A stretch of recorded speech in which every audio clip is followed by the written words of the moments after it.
Sometimes it's hard to tell Hitler and Marx apart.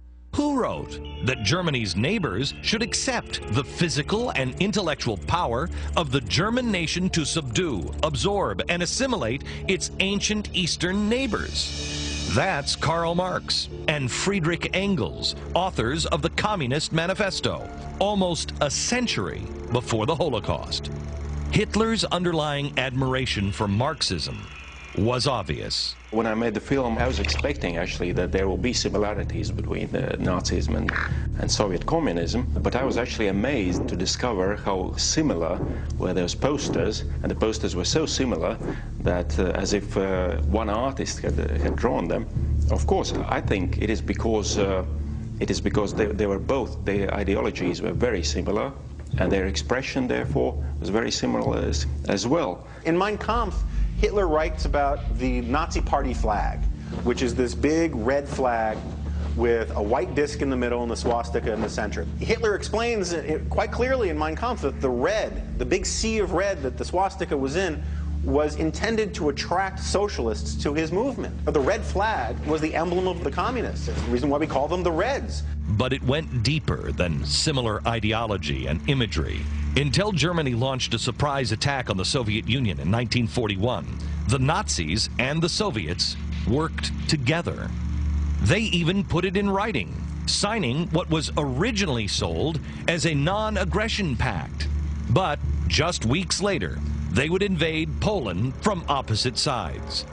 It wasn't until much later that we would learn the full scope of the agreement. They signed an agreement in 1939 that was called the Ribbentrop-Molotov Pact, which had a secret protocol attached to it. And according to that secret protocol, they agreed on the division of the neighboring countries between Nazi Germany and the Soviet Union. Then there was a secret protocol.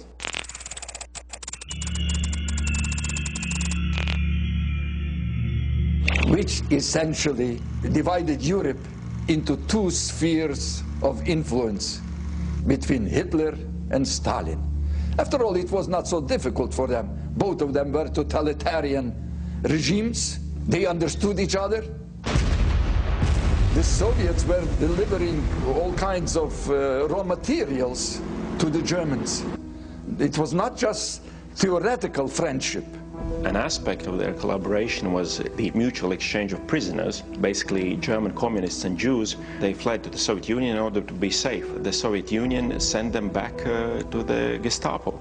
And many of them, of course, were killed there and perished in the Nazi concentration camps. But is this just a story of brutal, iron-fisted dictators? Or something inherent in the philosophy?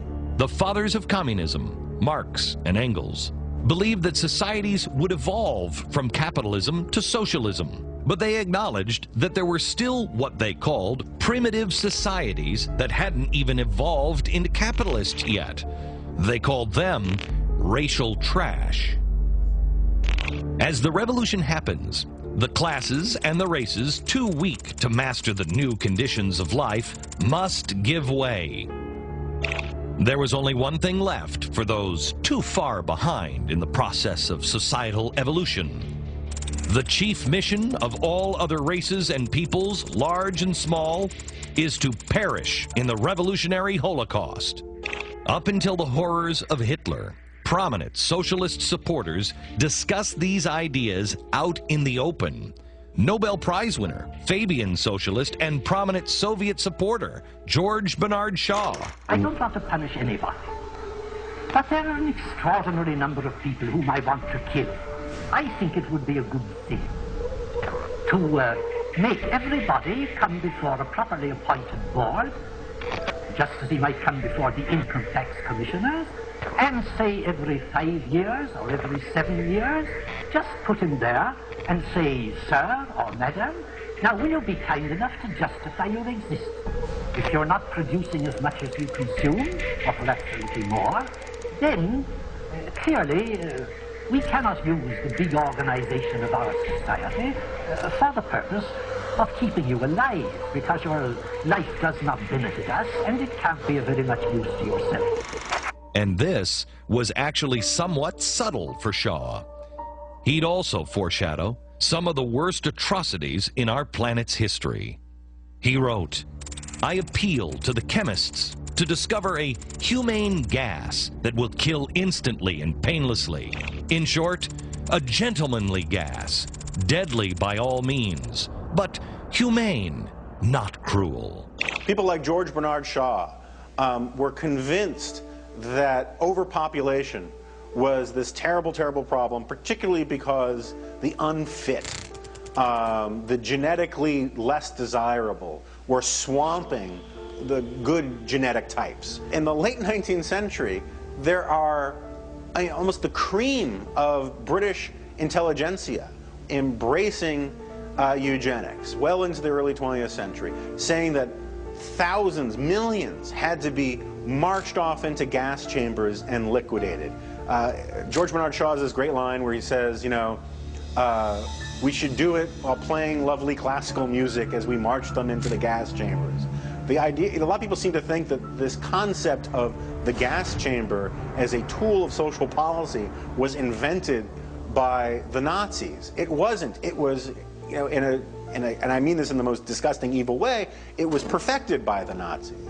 But this idea of using things like gas chambers to kill off millions of people so that the rest of the good guys could prosper and move to the sunny uplands of history was immensely popular.